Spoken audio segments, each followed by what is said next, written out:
क्या दूसरे के मन की बात को जान लेना, कोई इंसान हमारे बारे में क्या सोच रहा है, इन बातों को जान लेना क्या संभव है? तो इसका उत्तर है हाँ। 100% तो नहीं, लेकिन किसी हद तक आप किसी के भी मन की बातों को जान सकते हैं, समझ सकते हैं। लेकिन अगर आप भी इसे सीखना चाहते हो तो आप इस वीडियो को बहुत ध्यान और समझ सुनाता हूं। एक जैन फकीर हुए जॉर्ज गुरजिएफ, उनके पास जो कोई भी शिक्षा लेने आता था वो उन्हें सिखाते थे कि तुम शब्दों से नहीं, मन के भावों से बातचीत करना सीखो। इसे टेलीपैथी भी कहा जाता है, जो बिना कुछ कहे एक दूसरे के साथ मन ही मन में बात कर लेना। कई बार आप लोगों ने महसूस किया होगा कि आप किसी के बारे में सोचते हैं और वो इंसान आपके सामने आ जाता है या उसका फोन आ जाता है। कहीं ना कहीं आपके मन की बातें उस तक पहुंच जाती है और उसके मन की बात आप तक पहुंच जाती है। तो जो जैन फकीर थे वो अपने सारे शिष्यों को एक प्रयोग सिखाते थे कि तुम अपने आप को एक कमरे में बंद रखो और एक भी शब्द नहीं बोलना है, किसी से कोई बात नहीं करनी है। सबसे पहले तो तुम अपनी वाणी को शांत करो। जब तुम्हारी वाणी शांत होगी तभी तुम्हारा मन शांत होगा। हमारी वाणी ही हमारे विचारों को शब्द देती है, आवाज देती है। पहले वाणी में शांति आएगी, फिर विचारों में शांति आएगी। फिर जब धीरे धीरे उन शिष्यों का मन प्रयोगों के द्वारा शांत होने लगता था तो गुरजिएफ क्या करते थे, अपने मन में एक शब्द बोलते थे, जैसे कि गुलाब का फूल। और जब तक वो शब्द उन शिष्यों को सुनाई नहीं देता था वो उन शिष्यों से इसी प्रयोग को लगातार करवाते रहते थे। वो एक ही कोई शब्द अपने मन से बोलते रहते थे और उस शब्द को धीरे धीरे वो सारे शिष्य आसानी से सुन लेते थे, बिना मुंह से कुछ भी बोले। आप कहोगे ये सब बकवास बातें हैं। ये बिल्कुल भी बकवास बातें नहीं है, ये प्रूव्ड साइंटिफिक बातें हैं। बहुत लोगों ने इस पे प्रयोग किए हैं।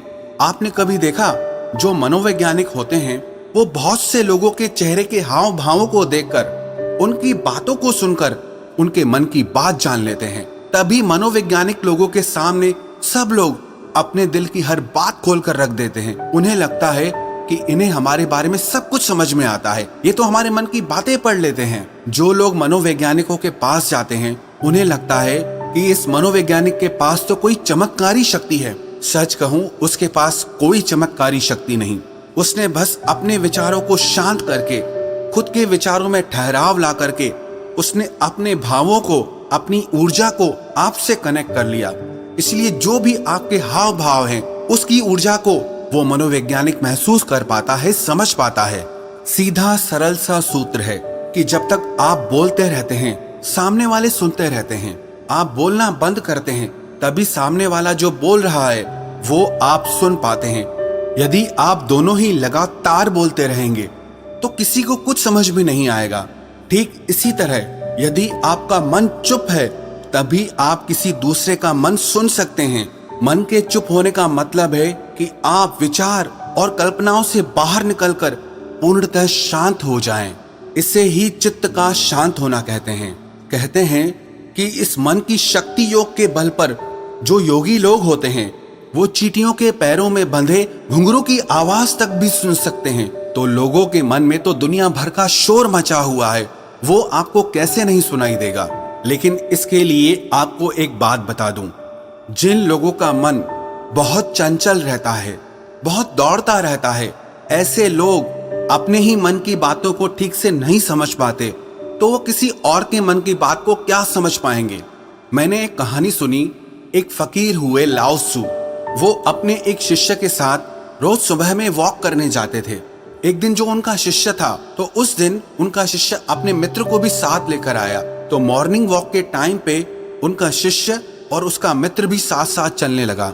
वो काफी देर तक ऐसे ही पैदल चलते रहे, किसी ने कोई आवाज नहीं की। जो उनके शिष्य का मित्र था वो बड़ा हैरान हो रहा था कि ये लोग कुछ बोलते क्यों नहीं, इतनी देर से चुप क्यों हैं ये लोग। तो उसने सोचा मैं ही बात शुरू करता हूँ। और काफी समय गुजरने के बाद उसने सिर्फ इतना कहा कि कितनी अच्छी सुबह है, कितना अच्छा मौसम है। जब उस शिष्य के मित्र ने ये बात कही तो लाओ त्सु ने कहा कि कल से तुम अपने मित्र को मेरे पास बिल्कुल लेकर मत आना, क्योंकि ये बहुत शोर मचाता है। वो शिष्य बड़ा हैरान हो गया कि इसने तो सिर्फ इतना कहा कि कितनी अच्छी सुबह है, मौसम कितना अच्छा है, इसमें इसने ऐसा कौन सा शोर मचा दिया। तो लाओ त्सु ने अपने शिष्य से कहा कि मेरा मन अब पूर्णतः शांत हो गया है। अब जरा सी भी आवाज मुझे शोरगुल मालूम होती है। सुबह अच्छी है तो है, मौसम अच्छा है तो है, मैं भी देख रहा था कि मौसम अच्छा है, तुम भी देख रहे थे, तो इस बात को व्यर्थ में बताने का मतलब ही क्या हुआ।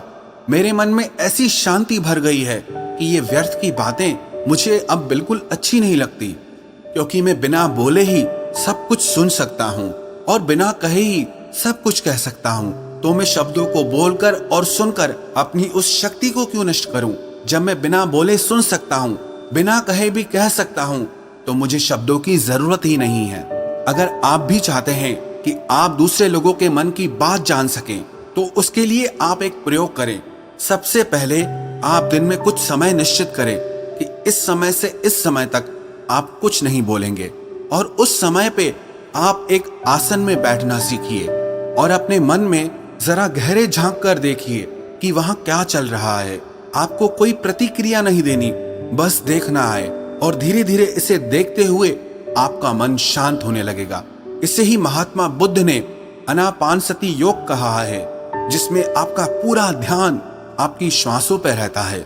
इससे आपके मन में पूर्णतः शांति आ जाती है, और जब आपका मन पूरी तरह से शांत हो जाता है, तो आप अपने आसपास में हो रही चीजों को, लोगों को गहराई से देख पाते हैं, गहराई से समझ पाते हैं, सुन पाते हैं। एक शांत चित्त वाला इंसान बिना कहे भी सामने वाले की हर बात को समझ लेगा, और वो जो कह रहा है उसकी झूठी बातों में वो कभी नहीं फंसेगा, क्योंकि एक शांत चित्त वाला वो सब कुछ सुन सकता है जो एक साधारण इंसान कभी नहीं सुन सकता।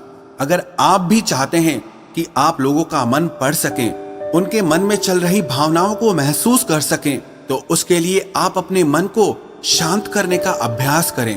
और जब आपका मन शांत हो जाए, तो धीरे धीरे लोगों के मन में गहरे झांकने की कोशिश करें, उनके हाव भाव को समझने की कोशिश करें। उनके शब्दों पर नहीं जाएं, जो उनके हाव भाव हैं आप उन्हें गहराई से समझने की कोशिश करें। दूसरे के मन की बात को जान लेना, इसमें कोई बड़ी बात नहीं है, पर शर्त यही है कि आपको यही अभ्यास निरंतर करना होगा। जिस दिन आपका अभ्यास सिद्ध हो जाएगा, आपको बिना कहे भी लोगों के मन की सारी बातें बिल्कुल साफ सुनाई देंगी। अब आप ये सोच रहे होंगे कि किसी और के मन की बात पता करके हमें क्या फायदा मिल जाएगा, लेकिन मैं आपको बता दूं कि इसका फायदा आपको जीवन के हर क्षेत्र में मिलेगा। चाहे वो आपके रिश्ते हो, आपके क्लाइंट्स हो, आपकी नौकरी का इंटरव्यू हो, जिंदगी के किसी भी क्षेत्र में चले जाओ, अगर आप सामने वाले के मन की बातों को समझ पाओ, महसूस कर पाओ, तो आप जिंदगी में हर कामयाबी हासिल कर सकते हो। इसके बहुत फायदे हैं। इससे आपको कोई भी इंसान झूठ बोल के धोखा नहीं दे सकता, कोई आपका इस्तेमाल नहीं कर सकता, आप हर तरह की भावनात्मक चोट खाने से बच जाएंगे, कोई आपके पैसों को लूट कर नहीं जा सकता। और एक बात मैं आपको बता दूं कि ये प्रयोग एक ही दिन में सिद्ध नहीं होते हैं, इनमें थोड़ा समय लगता है, बहुत ज्यादा तो नहीं, लेकिन कुछ महीनों के अभ्यास से ही आप जल्दी ही किसी के भी मन की बातों को आसानी से जान लेंगे।